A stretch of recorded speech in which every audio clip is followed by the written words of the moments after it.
I was struck, as I'm sure many of you were, by the controversy, which is not over, that began when a group of athletes decided during the national anthem to get down on a knee to show that they were distressed about some directions in American society, particularly having to do with this deeply entrenched problem of racism that we wrestle with. A very peaceful, a very mild way of saying we are concerned. They didn't interfere in the football game or any of the other sports that later it spread to. They created a problem for no one, really. And they invited the country to say, oh, somebody's feeling pretty strongly about something. Maybe there's something I can learn by hearing what they feel. And in reaction, this extraordinary president did something that I found so compelling that I want to say something to you about it. Something different from what I assume you've heard in the press. What struck me was the very capitalist way Mr. Trump responded. That here were people who wanted to have a conversation about something they felt strongly about. Something that everybody who's not asleep knows is a serious problem in this country. And his response was to suggest firing them. Only an employer thinks like that. If I have a worker who has a problem, a question, a dispute, something to bring up about what's going on in the factory or the office or the store, one reaction is to ask, well, what is it? What's the problem? How do we address? None of that. You don't understand your place, so I'm going to fire you. The important thing to understand is that that's what comes into the mind of an employer person. It's a way of controlling, because it's the ultimate power, in a sense, that an employer has, to take from you the job, the source of your income, the sustenance of your family. And when confronted, even in the mildest way, with an issue you want to have some discussion about, the response is, I can and I will use my power to fire you. If you remember Mr. Trump's behavior, he was inviting owners, capitalists like him, of the teams. Just fire them if you don't like. This is a mentality that has nothing to do with Mr. Trump. It has to do with what this society puts at the top and the powers that it gives. On the other hand, it is also about Mr. Trump. So here was the second thing I found stunning since we've last met. At the end of World War II, a war that was the most horrible anyone could imagine, a bunch of countries in the world who had been on various sides of that struggle decided to get together and make an organization, the United Nations, whose point and purpose was that international disputes, when countries have an argument, a disagreement, a conflict, not to resolve it by mass slaughter. That's the point. That was why the UN was created, and everybody signed on to that. Now, Mr. Trump, his first and so far only speech to the United Nations is to say that if he doesn't get what he wants from North Korea, he will obliterate, I believe that was his word, or words to that effect. He will obliterate that country. It takes a special person who represents the one country on earth that ever dropped atomic weapons on anybody to go to the institution set up to prevent it and threaten to do it again. I mean, it takes your breath away, or it took mine away. It's extraordinary. And to have a society allow that, to sit there and get up the next day and go to work, as if this wasn't some kind of extraordinary move, is itself pretty extraordinary. Next item.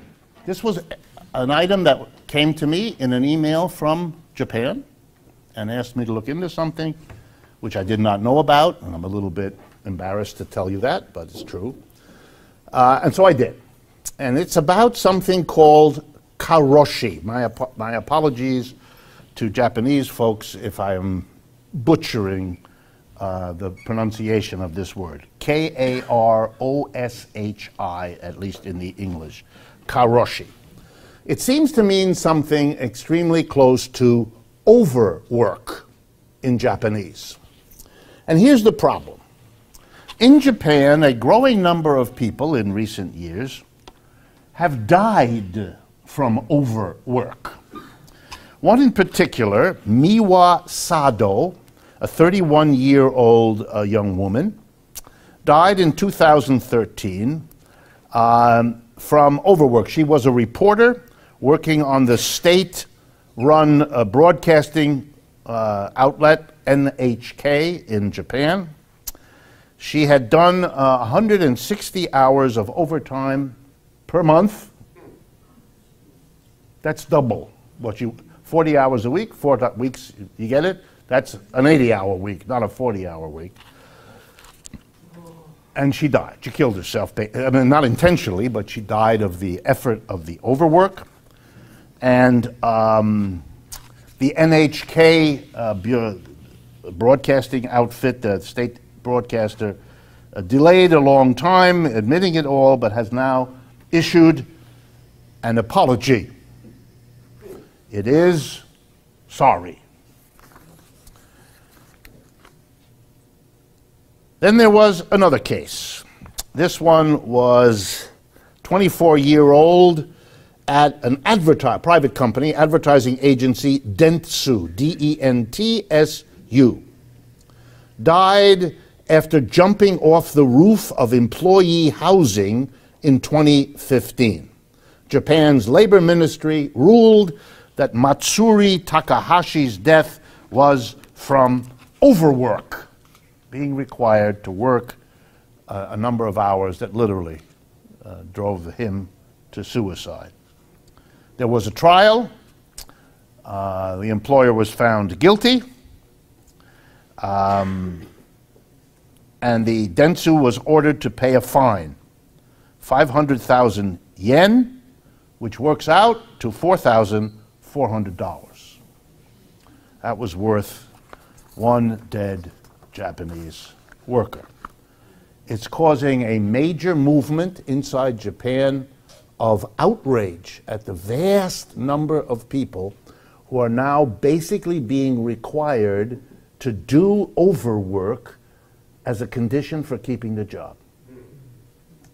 And there seems to be no end or no limit to doing this. Again, the economics. What is going on here? Up until 10 or 20 years ago, the period after World War II was a period in which fairly well-organized labor unions negotiated contracts with employers that specified how many hours you could require a worker to work, time and a half if there was overtime. Overtime usually had to be voluntary. If it was not voluntary, it had to be strictly controlled as to how it was done, etc. Now we have the gig economy. Or if you're really perverted, the sharing economy. A word designed to cover a multitude of sins. It's everywhere, and it is killing people, and it is causing a recognition among employers that it is profitable. You get more work out of workers, more hours, by having them on a loose contract kind of arrangement as opposed to the old union contract. And as an economist, I can't help but remember early on in Volume 1 of Marxist Capital, there's a wonderful long discussion which Marx calls the length of the working day, in which he explains to those of us who want to learn how and why in capitalism it never stops. The employer always wants more time during which you create that surplus that he analyzes as the core of profits. That the struggle for a 12-hour day and then a 10-hour day and then an 8-hour day, this is an endless struggle, and you have to keep fighting because no sooner do you have it than they work around it, they work underneath it. They have so now we have the gig economy and the sharing economy and the complaint of exhausted Uber and Lyft drivers that they can't see straight after 27 hours of work. It's the same. It's about profit. It's about making more money, and in the process, forgetting that these are human beings who have limited bodies and minds. This is not a problem of a bad employer. This is a problem of a system that drives every employer, on pain of being competed out of existence, to behave in this way. You don't solve this problem by a fine of $4,000. And you don't solve this problem by exposing it, important as it is. Punish the individual capitalist who does it, that'll just be replaced by another capitalist who, in the same system, will behave in the same way. We've had the experience. We've done it. The system has to change, or else you don't solve the problem. That's not some abstract idea. It's the practical consequence of understanding what hasn't worked to deal with this problem. Okay. Next item. Not much for me to say, but I want to underscore what it means about the American economy. Last week there was a poll conducted by the Wall Street Journal together with NBC News. And in it, for the first time in many years, I believe it's the first time ever for this poll, a majority of men in the United States, not women, men, believe that college isn't worth it anymore. Never had that before. In other words, we've achieved something in America, and I want to mark the milestone. We have raised the price of a college education so high that the ability of the mass of people to pay for it is gone, and the only solution is to take on a level of debt which is unsustainable in order to get the degree. And in that circumstance, with that relationship, we are discovering that a majority of young men are saying, it's not worth it. If I look at the income I'm likely to get with a BA degree and the debts and costs of getting it. But the great crisis here isn't that we are becoming a society, and don't be fooled by the details and the calculations. This is a society which is going in the opposite direction of the last 300 years, when everything was get more education, give more of your people more of an opportunity to learn and to think and to read and to develop themselves. We are going the other way. That's an amazing achievement. What percentage of women? Significantly lower. In other words, women believe in education, men don't. It's largely because women are still moving into education from which they were blocked for a long time. And it is also the case for those, I don't have the statistics with me tonight, women are moving up in their relative income relative to men. I mean, it's very severe. The pattern of men supporting Mr. Trump because of outrage, not only at the difficulties they're having, but also by watching the women who are not doing that badly relative to them. That's a big change in America. And that goes with these statistics. But I want to drive home the more general philosophic point. Education, I know this is amazing to have to say this, but in this country you have to. Education is not all about how much money you earn in the rest of your life. It's about who you are.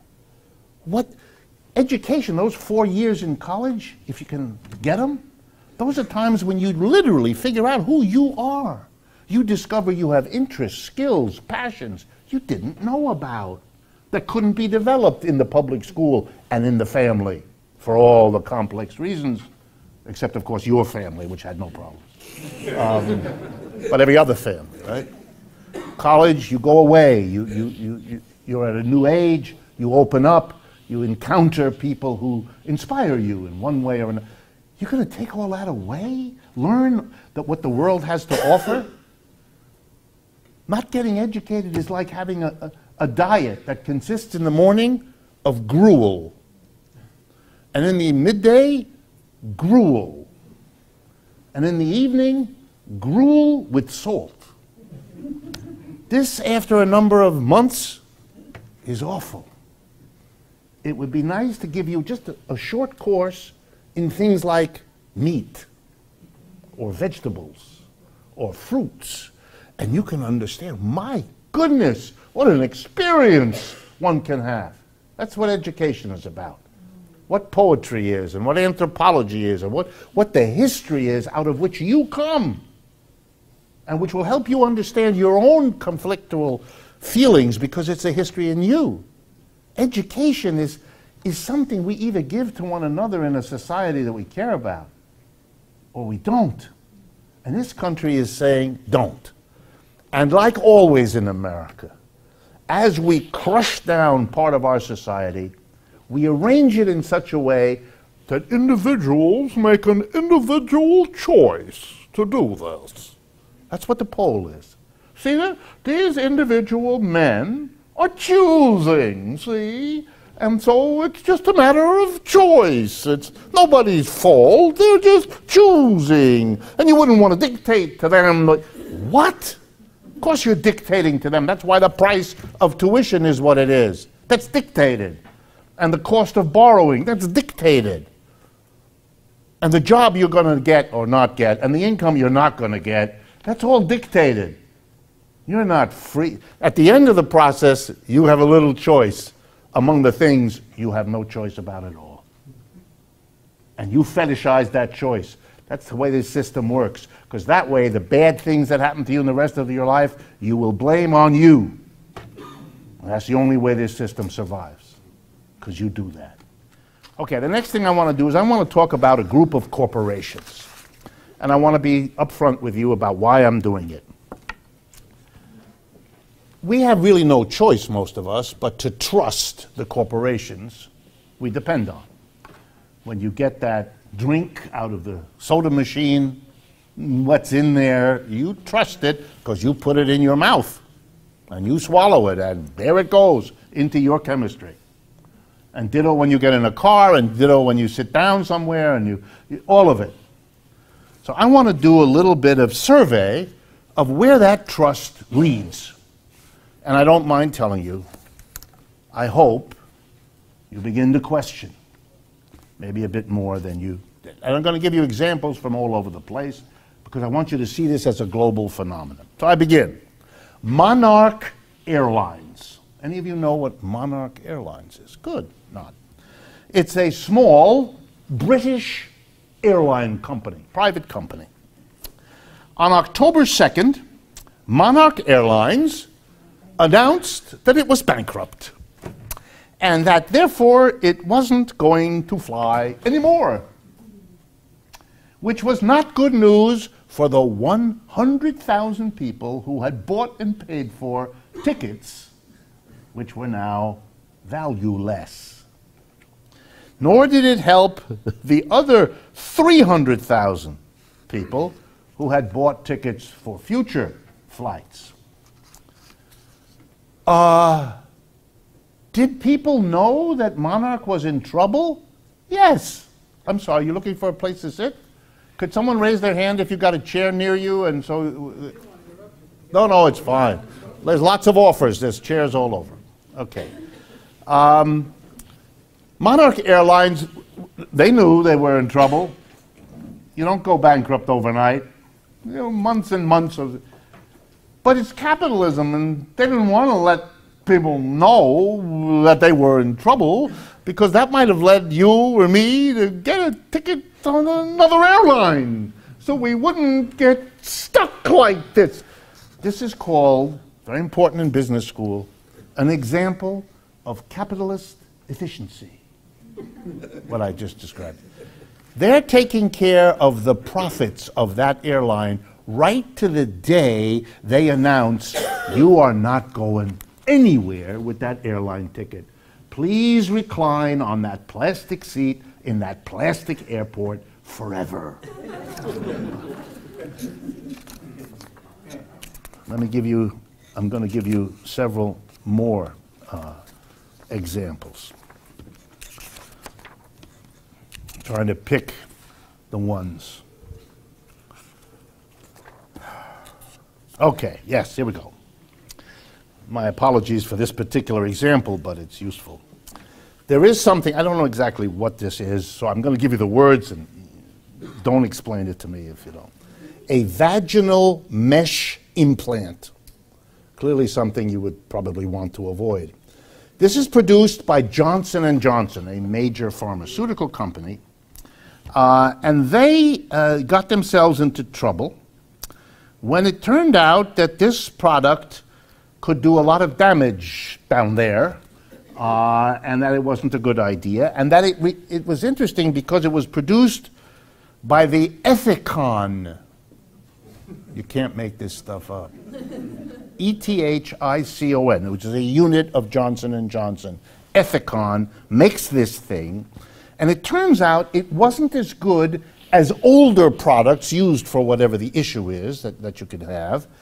But it's important for pharmaceutical companies to come out with a new and better every 2 or 3 years, so that they can sell a lot of the old and crappy, and that's done. They made money on that, and now the new and better will replace the old and crappy.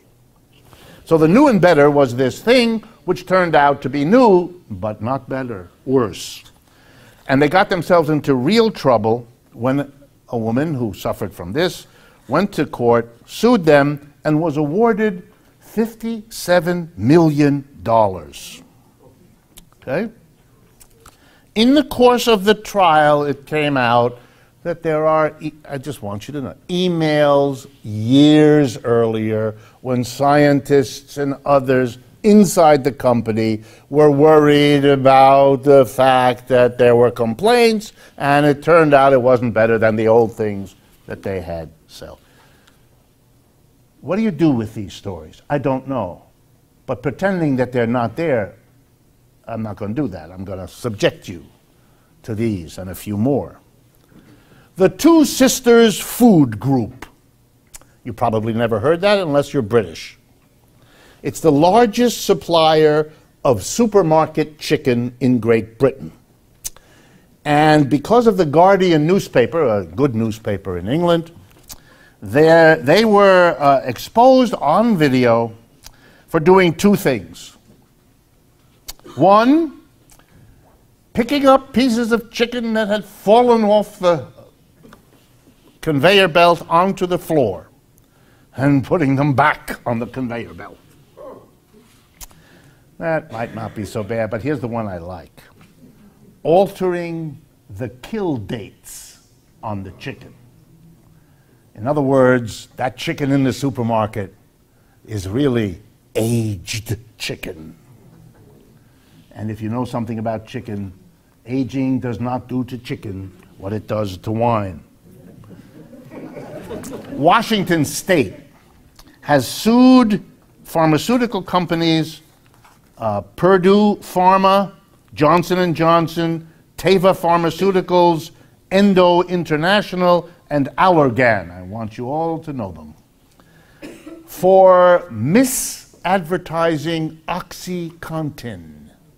That's a pain medicine that is part of the opioid crisis that is killing 60,000 or more Americans by overdose every year. Washington State and the city of Seattle has filed a separate lawsuit accusing Purdue in particular, but the others as well, deceptive marketing, convincing doctors and the public that the drugs had a low risk of addiction when they didn't, and that they were effective for treating chronic pain, which they aren't, etc., etc. I'm not done.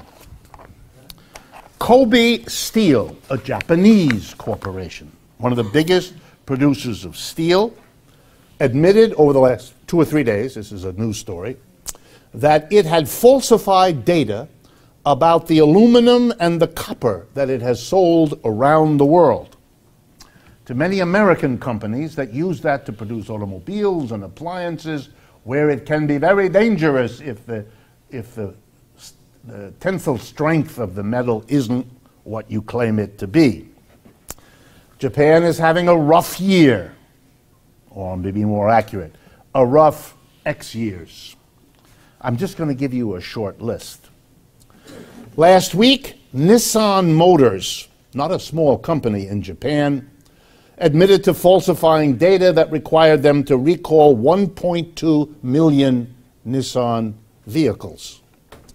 Mitsubishi and Suzuki, two very large automobile companies in Japan, have now admitted faking the emissions data. You know, the way VW did and all the other companies. And then you all remember, or I assume you do, because we've talked about it at these meetings, the Takata airbags that are in all the automobiles and that were produced in such a way that if you have an impact, the airbag explodes, and if the car doesn't kill you on the impact, the shrapnel from the exploding bag will get you.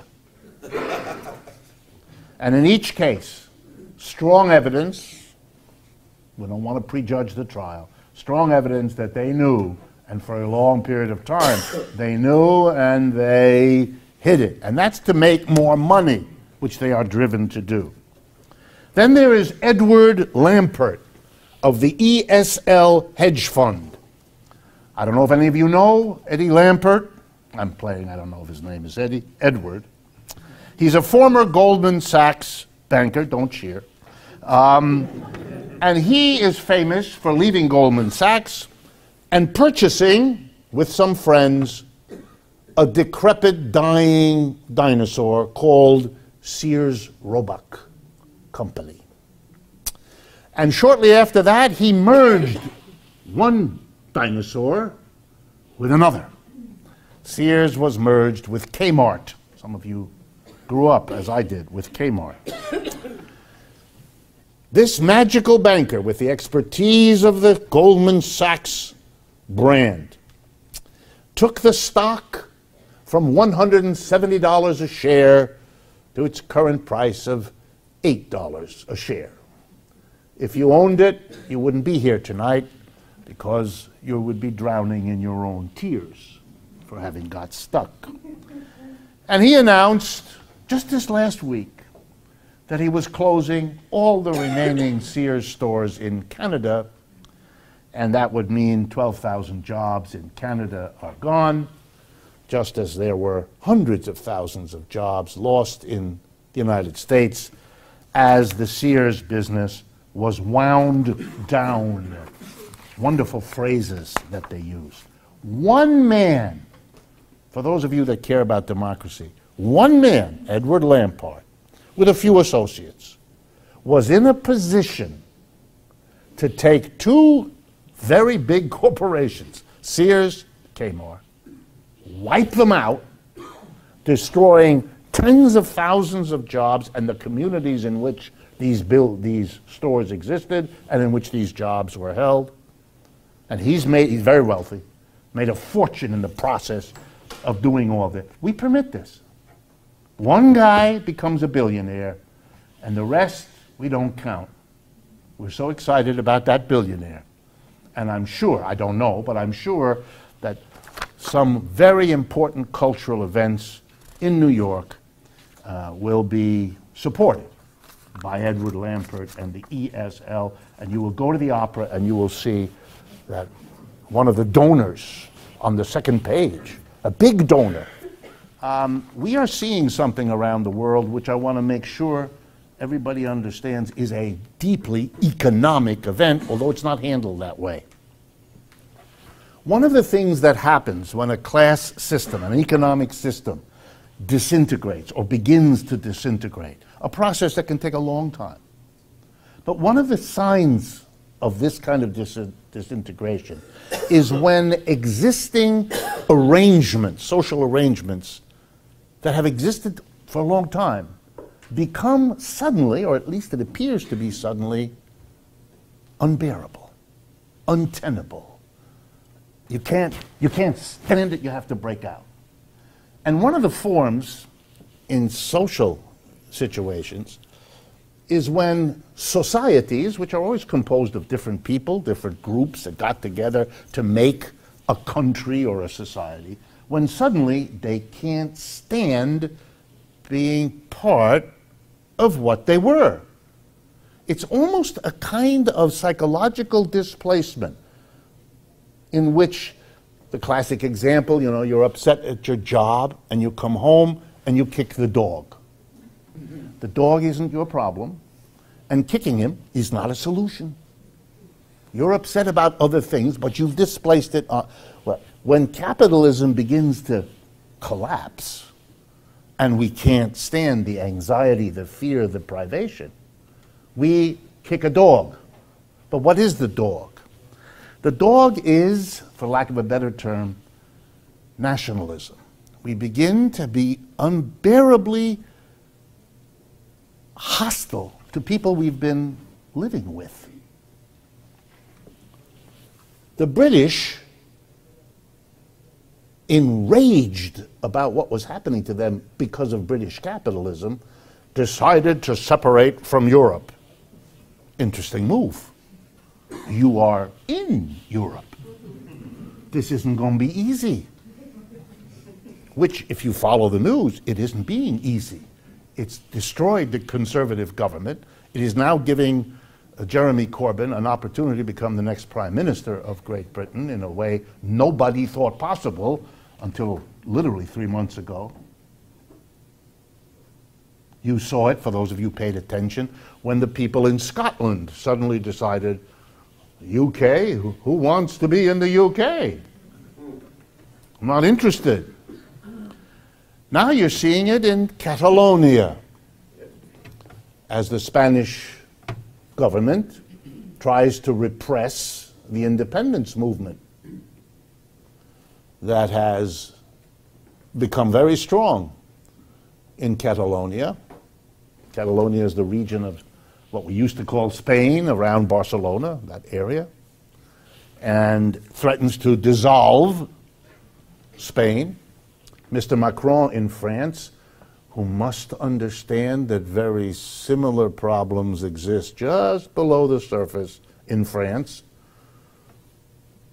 immediately supported the Spanish government, another sign of a courageous leader, which he hopes one day to be. And you also see it in Eastern Europe, for those of you that are paying attention. The Eastern Europeans, after the collapse of the Soviet Union, after 1989, had wonderful expectations. They were all going to be like Germany and Sweden overnight. They wouldn't be Poland and Czechoslovakia and all of that. They would suddenly they didn't plan on becoming Greece or Italy or Portugal, which is exactly where they're headed. And it's an enormous disappointment what capitalism has in store for them. And they are angry, and they've decided to blame Europe, sort of like the British in voting Brexit. Please understand, the fight going on here is mostly a displacement. That's why you're going to see on both sides of many of these issues people you normally see as political enemies, a left and a right. The independence movement in Catalonia has businessmen alongside of extreme left-wing radicals, the latter of whom are quite important and quite powerful, but who are in a complicated, which is the nicest way I can put it, alliance with people with very different motives and plans for what an independent Catalonia might be. These are signs of social disintegration, things that were unthinkable because they don't know how to get at the economic disintegration. And that's the fault, above all, of the left, which hasn't been able, and there are reasons for that that are not only the left's fault, don't misunderstand me, But the left has been unable to articulate an analysis and a program to deal with the underlying economic, and that leaves the field clear for all kinds of other things. It's here in America, too. The economic malaise becomes the hatred of immigrants, as if they're the problem. It's like kicking the dog. The immigrant isn't the cause of your difficulty, and expelling them isn't going to solve it. You poor, poor sap. You're being played with. You're being directed on a fool's errand, which has the usual results, which will make you feel foolish.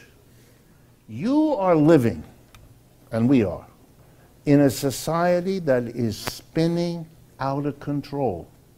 This is the end of an empire. That doesn't mean the end is tomorrow or next year or in my lifetime or yours. Anyone who tells you they know how it's going to be, talk to somebody else. But these are all symptoms, from Mr. Trump through all the things I've talked. These are signs. Catalonia, Eastern Europe, these are signs. The system cannot function. It is resorting to crazier and crazier extremes that will blow up in its face. I don't know what to tell you to do about it, except, at the very least, don't join in the denial. Don't fake it all the time. Don't let the people around you do it. And if you have any interest in democracy at work, which is what our group is called, then here's the final point. Everything I talked about has to do with the decisions that are made by a tiny group of people who sit at the top of this system. The major shareholders, the boards of directors, I get the message.